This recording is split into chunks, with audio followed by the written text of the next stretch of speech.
अरे दीदी,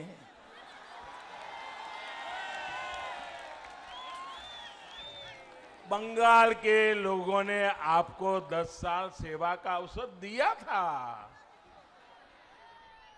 लेकिन आपने उन्हें लूट मार से भरे 10 साल दिए।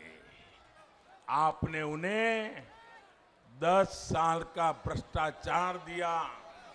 आपने उन्हें 10 साल का कुशासन दिया। साथियों, आप मुझे बताइए, यहां केंदू पत्ता बेचने के लिए भी कट मनी देना पड़ता है या नहीं देना पड़ता है? कट मनी देना पड़ता है कि नहीं देना पड़ता है? आदिवासियों को भी देना पड़ता है कि नहीं देना पड़ता है? गरीब को भी देना पड़ता है कि नहीं देना पड़ता है? मजदूर को भी देना पड़ता है कि नहीं पड़ता है?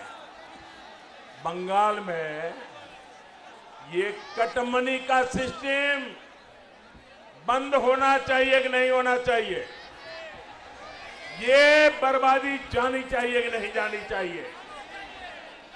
साथियों, आप में से कुछ लोगों को शायद पता होगा, कल रात को 50-55 मिनट के लिए व्हाट्सएप डाउन हो गया, फेसबुक डाउन हो गया, इंस्टाग्राम डाउन हो गया। लोग अधीर हो गए, चिंता में पड़ गए, सबके मन में सवाल खड़े हो गए। 50-55 मिनट के लिए हुआ था, लेकिन सबको हो रहा था क्या हो गया। लेकिन भाइयों बहनों, दुनिया में तो 50-55 मिनट ये सोशल मीडिया की कुछ चीजें डाउन हो गई। यहां बंगाल में तो 50-55 साल से विकास ही डाउन हो गया है, विश्वास ही डाउन हो गया है, सपने ही डाउन हो गए हैं, संकल्प भी डाउन हो गए हैं। मैं आपकी अधीरता समझ सकता हूं।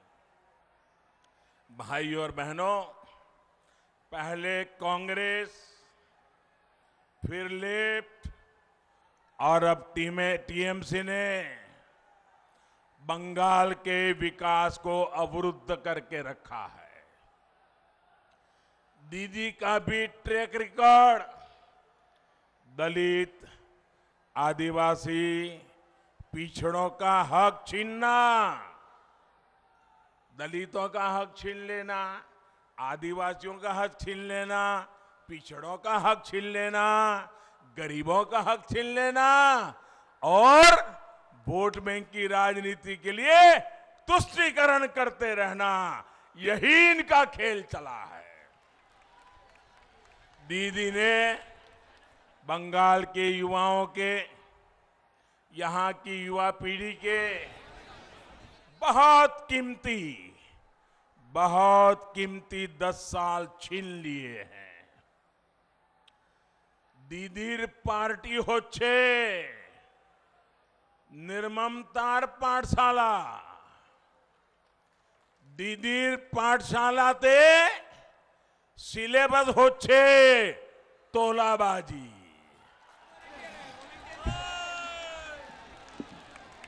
दीदीर पाठशालाते सिलेबस होच्छे कटमनी। दीदीर पाठशालाते सिलेबस होच्छे सिंडिकेट।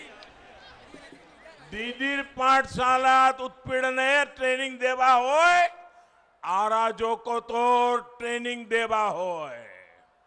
साथियों, आज पश्चिम बंगाल में शिक्षा की क्या स्थिति है, एक खड़गपुर के लोग बहुत भली भांति जानते हैं। शिक्षक भर्ती के नाम पर यहां का युवा कोर्ट कचहरी के चक्कर लगाने के लिए मजबूर है। भर्तियों के लिए जो बोर्ड, जो कमीशन बनाए गए, उन्हें भी टीएमसी काडर के हवाले कर दिया गया है। बहनों और भाइयों, शिक्षा को लेकर दीदी और उनकी पार्टी की सोच का एक और उदाहरण आज मैं आपको देता हूं। हमारे देश में 3.5 दशक के बाद, यानी करीब 35 साल के बाद नई राष्ट्रीय शिक्षा नीति लाई गई है। पूरे हिंदुस्तान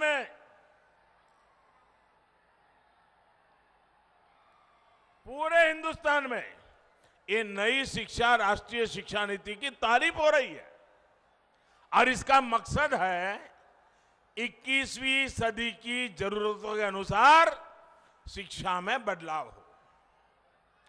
राष्ट्रीय शिक्षा नीति में शिक्षकों की ट्रेनिंग से लेकर स्किल अपग्रेडेशन तक अनेक प्रावधान किए गए हैं और इसकी एक प्रमुख बात है स्थानीय भाषाओं में पढ़ाई पर बल। टेक्निकल एजुकेशन हो, मेडिकल की पढ़ाई हो या फिर प्रोफेशनल कोर्स, इन सब में स्थानीय भाषाओं पर जोर दिया गया है।